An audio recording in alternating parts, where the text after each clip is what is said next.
Hello, everybody. Thank you for tuning in to the Liberty Report. With me today is Daniel McAdams, our co-host. Daniel, good to see you. Good morning, Dr. Paul. Good.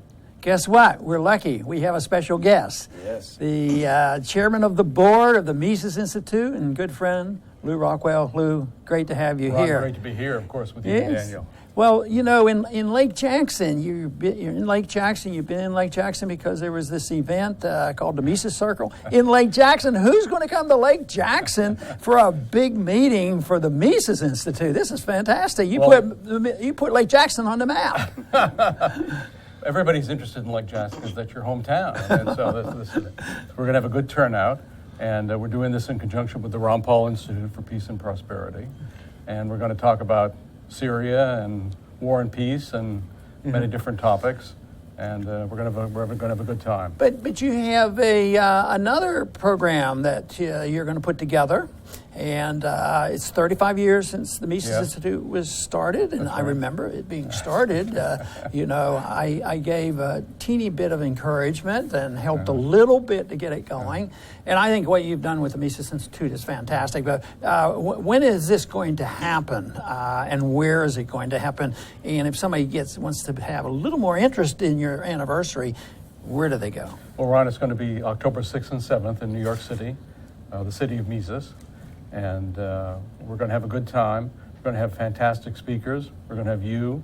And of course, you have a lot to do with the founding of the Mises Institute, as did Margaret von Mises, Murray Rothbard, Henry Hazlitt, F.A. Hayek, many, many great men and women. Right. But we're going to, on that occasion of our 35th anniversary, talk about Murray Rothbard, his contributions. That's what we're going to concentrate on. Mm-hmm. And he was, of course, played also a very important part in the Institute. Well, you know, just recently, of course, the big event has been Syria, the bombing in Syria and what it means. And you know, Daniel's a real expert on foreign policy. He did it for 12 years with me and for me in Washington. One time I asked him, how'd you ever get organized and get so smart on this? Oh, he says, I was listening to your speeches. How's he become, my researcher and my advisor, really? He's been great. The Ron Paul Institute for Peace and Prosperity. So, and we do want to talk a little bit about Syria. But one point that you have spoken out on that I think is so important is who is it that says Assad has to go, and why does Assad have to go? It seems like a few of us, might not claim he's an angel, but do they? But there's others that he's worse than Hitler. So, where is the truth on this? Well, I remember Joe Sobran used to say the U.S. has the Hitler of the Month Club. So there's always somebody who's worse than Hitler. But I think it's an interesting point. In my view, Bibi Netanyahu has been calling the longest for Assad to be kicked out and maybe worse done to him. But we have all the neocons in this country too. They hate his guts. Why is that? I always think, just like Saddam Hussein in Iraq, just like Gaddafi in Libya, you have a guy who is a secularist, who's not an Islamicist, in fact, an anti-Islamicist, and he's also pro-Christian. So he's a pro-Christian Arab leader, belonging to a very interesting small sect called the Alawites, who are part Muslim, part Christian. That's a very unusual situation. But so I think those are all reasons he's hated. I've always found him a very interesting guy, not the typical dictator. I don't know whether he qualifies as a dictator is maybe another question. But he was a physician, an ophthalmologist. He'd left Syria, studied in London, had a practice in London, started his family there. And he didn't want to be in politics. And it was only the death of his older brother that led him to come back. And I'm sure he wishes many times he was still an ophthalmologist in London. This has not been a pleasant turn of events for him. I wonder if he has the experience that I have, because sometimes being in politics, they say, well, you used to be a doctor. But in a way, in my mind, I'm still a doctor that happens to have been, drawn into something else. And maybe he still thinks that way. Who knows? But certainly he's never done anything to America. Whatever his sins or faults in many other ways, he's never done anything to us. Why is the U.S. now all of a sudden joining the chorus of people who say he must get the Gaddafi treatment and be brutally murdered and his family killed And let's say he's, very nice family too, nice wife and children. They'd like to see them murdered, I guess, too. Yeah, it makes you wonder, as a candidate, I mean, I can't help but believe the appeal of Trump was that he ran with a fairly anti-war message. We need to get along with Russia. What are we bothering about in Syria? After the bombing these past couple of days, people were putting up his tweets from 2013, where he said, Obama, don't you dare go into Syria without authorization. Don't do it at all. It's a stupid move. It's a dumb move. I keep saying that maybe the body snatchers came for him. I just wonder what happened. I don't know. Bionic Mosquito, the blogger, said he wondered if Trump woke up with a horse's head in his bed. Something happened. He said, it's funny, Trump has turned faster than even Reagan turned, and they didn't need a bullet this time to do it to him. We just have to see, but it's very, very unfortunate. And Syrians have been in a living hell for a very long time. And the U.S., ISIS has already benefited from this. They started new attacks once the Syrian military was weakened by this attack. And I don't know, it seems like the U.S. doesn't really, despite all the propaganda, doesn't really have it in for ISIS and Al-Qaeda, but maybe they're actually helping cause the chaos that empires always love. The Romans talked about divide and conquer, make trouble and control. That's the way empires always work. So the U.S. wants constant trouble. That's why Iraq is like it is, 1 million people dead. Who cares about that? Afghanistan, it's just sickening. And then next they want to destroy Iran. Mm-hmm. The usual canard is always, we have to go for national security reasons. And of course, I've heard that already. People who are defending it's national security. And I thought, well, he'll just drop it. They don't tell us the truth, the evidence that you just provided and why they might want to get rid of them. And they just say that it's a national security reason. But the main reason was they expanded on it a little bit this time because we have to protect the American people against Assad using poison gas against Americans. Wow, when is that? It's a stretch equal to or could be worse than the stretch against Saddam Hussein. Well, all these lies, and then still the people want to believe them. Remember they were accusing Saddam Hussein he was going to have gigantic balsa planes fitted with poison gas. What, they're going to be running a rubber band? I don't know. We're going to somehow come here from Iraq. They can just say anything, tell any lie.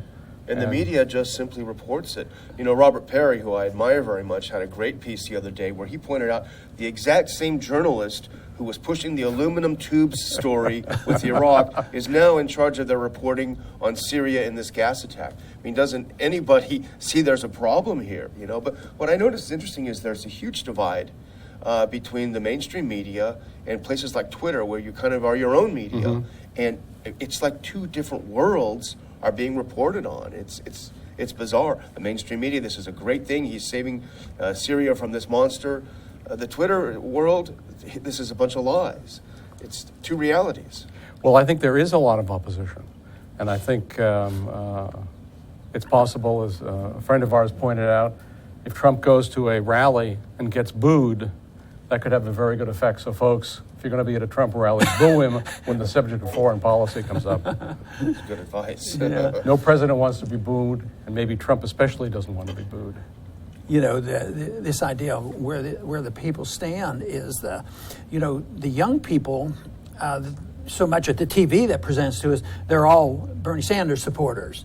And yet, when I go and others go to campuses, all of a sudden we find some young Americans for Liberty supporters who support true liberty.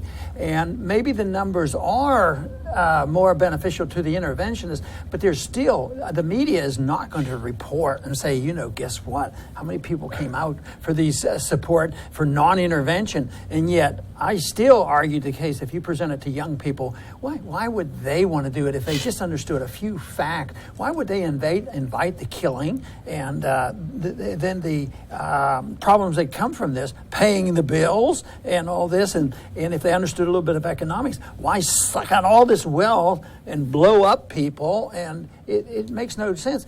And I think young people, aren't locked in with the status quo. They're not working for some military industry that, this is, we don't want to ruin the jobs, this sort of thing. Right. I remember when you last ran for president, unfortunately had not the result the country needed.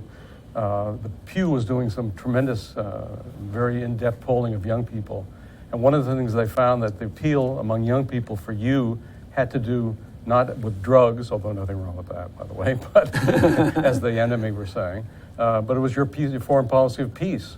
That is what attracted young people. There's no question that young people don't buy all the arguments that McCain and the rest of the warmongers, hate-filled warmongers, are peddling. So this is a very good sign. I think Daniel says we see it on Twitter, and well, I think we also there's have hope. to. Yeah, there is hope, but I think we also have to be honest that things have been made difficult because we see this alliance emerging between the neocons, and it's always been there, but the neocons, the humanitarian interventionists, and the Democrats who are looking for a way to, first of all, to put Trump in a bad spot, but also very pro-war. So it's sort of made our coalition more difficult. Although I would say, and you had something on your blog recently, the silver lining is that it has defined the lines very clearly, and it will probably help the libertarian cause because we're seen as the sole opposition to this warmongering. Well, let's hope. And I think that we shouldn't lose hope. I think there is hope. Young people, I don't believe that a lot of people just like when the whole subject of Obama going to war against Syria caused a huge revolt among the American people. Congress heard it and didn't go along with it. So maybe that will happen this time. On this issue, sometimes we get way too much bipartisanship. So we see the neocons in the Republican Party going with the Democrats who are much more warmongering than they ever want to admit, and they come together. And it's been said that at the moment, the immediately after this bombing, that it's bringing a lot of people together in the Congress, and they're excited about it. But maybe they haven't heard from the people in 2013 when they were hearing from the people. The people, were speaking out against it. Well, this is unfortunate that we have to go from this program. But Lew, I want to thank you very much for being in Lake Jackson. It's an honor. So it's great. And thank you very much, Lew. Thank you, Daniel. Great to have you here with us. And I want to thank our audience for joining us today for this very special program with Lew Rockwell of the Mises Institute. Please come back to see us soon.